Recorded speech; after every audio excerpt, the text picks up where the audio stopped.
Parsons, Tennessee, population 2,300, a town where life moved at a slower pace, where neighbors knew each other by name. Holly Bobo, a 20-year-old nursing student, embodied the spirit of this peaceful town. She had a heart of gold and a smile that could light up a room. Holly was the girl next door, the cherished daughter, the loyal friend. Everyone loved her. Holly was devoted to her family and dreamed of a career caring for others. She found joy in the simple things, singing in the church choir, spending time with loved ones. The Bobos were a pillar of the Parsons community. Holly's mother, Karen, was a beloved elementary school teacher. Her father, Dana, worked tirelessly to provide for his family. Holly, along with her brother Clint, grew up surrounded by love and support. On a cold spring morning, their lives would take an unimaginable turn. April 13th, 2011. Dawn broke with an unsettling chill in the air. Holly prepared for another day of classes, her dream of becoming a nurse fueling her determination. Around 7:45 a.m., Holly's boyfriend, Drew Scott, called her. They were planning to go turkey hunting later that day, but their conversation took a dark turn. Drew heard Holly arguing with a man in the background. Then, a scream. The line went dead. Fear gripped Drew's heart. Something was terribly wrong. Drew raced towards Holly's house, his mind racing with frantic thoughts. As he approached her home, a scene of chaos unfolded. Police cars, their lights flashing ominously, surrounded the property. Neighbors gathered in small, horrified groups, whispering amongst themselves. The tranquility of the morning had been shattered, replaced by an atmosphere thick with fear and uncertainty. The evidence was sparse but chilling. A pool of blood stained the driveway, a stark contrast to the otherwise pristine white gravel.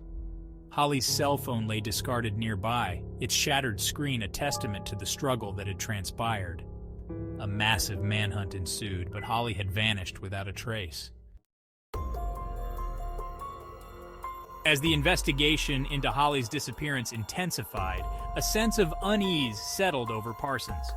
The tight-knit community became fractured by suspicion and fear. Whispers filled the aisles of the local grocery store, speculating about who could be responsible. The investigation seemed plagued by missteps and dead ends. Evidence was mishandled, potential leads were overlooked. Frustration and anger mounted within the community. Several names surfaced as potential suspects. There was the mysterious man in camouflage spotted near Holly's home. Then there were rumors of local drug dealers with possible connections to the case. Each new theory, each new suspect, only deepened the mystery. The question lingered. Would they ever find Holly and bring her abductors to justice? The investigation into Holly Bobo's disappearance was a tangled web of dead ends and missed opportunities. The initial response was slow and disorganized. Precious time was lost, allowing crucial evidence to potentially deteriorate or disappear. The Tennessee Bureau of Investigation, TBI, eventually took the lead, but the damage was done. The crime scene had been compromised. Family and friends, desperate to find Holly, had inadvertently contaminated potential evidence.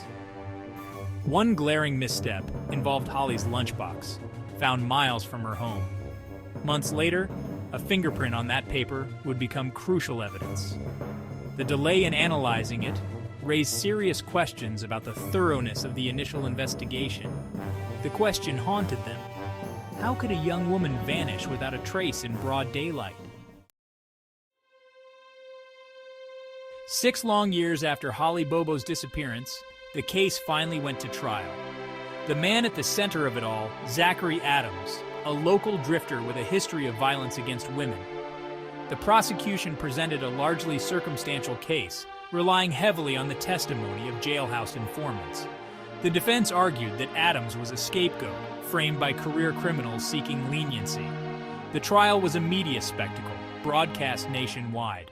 The jury found Zachary Adams guilty of kidnapping, rape, and murder.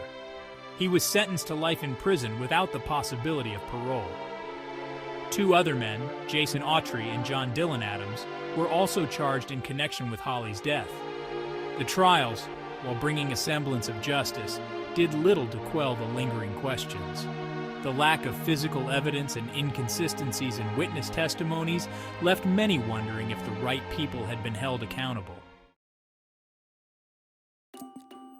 Despite the convictions, a cloud of doubt continues to hang over the Holly Bobo case.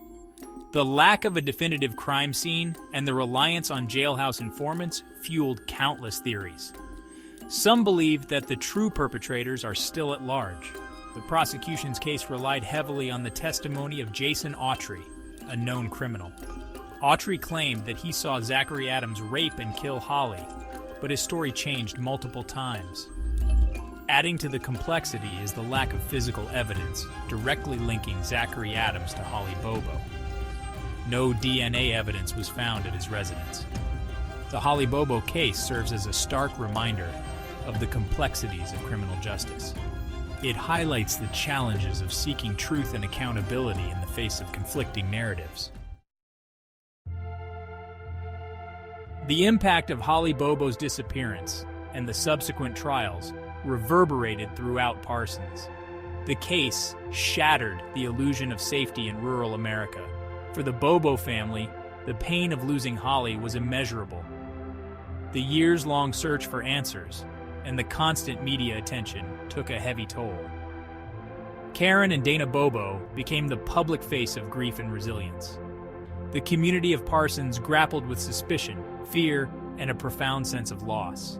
Yet, amidst the pain, there were glimmers of hope and humanity. The outpouring of support from across the nation was a testament to the power of compassion. The case revealed the inherent goodness that can emerge in the face of adversity. The pursuit of justice in the Holly Bobo case came at a steep price. The years-long investigation and the subsequent trials placed an immense strain on resources. The case highlighted the challenges of investigating and prosecuting complex crimes. The constant media attention had the potential to influence witnesses and prejudice juries. The case became a cautionary tale about the balance between freedom of the press and the right to a fair trial. The reliance on jailhouse informants raised concerns about the reliability of such testimony. The mishandling of evidence highlighted the need for improved training and protocols. The pursuit of justice is an arduous journey, often fraught with obstacles. It underscores the importance of a fair and impartial justice system. The disappearance and tragic death of Holly Bobo left an indelible mark on Parsons. The case forever altered the fabric of the community, the once peaceful town now synonymous with tragedy. Parents became more protective of their children. The once strong sense of community was shaken to its core. Yet, even in the face of such tragedy, the spirit of Parsons endured. The community found solace in their shared grief and support for the Bobo family. Candlelight vigils and prayer circles became a source of strength. The legacy of Holly Bobo extends far beyond the borders of Parsons. 10 years have passed since Holly Bobo's tragic death. The pain of her loss remains, a dull ache that time cannot erase. Yet, even in the face of such profound sadness, hope endures. Hope that one day, all those responsible for Holly's death will be brought to justice. The investigation into Holly's case remains open. Tips still come in, each one offering a glimmer of hope. Holly's legacy lives on in the hearts of those who loved her. Her story serves as a reminder of the importance of community and compassion. The search for answers continues, and the hope for closure burns brightly.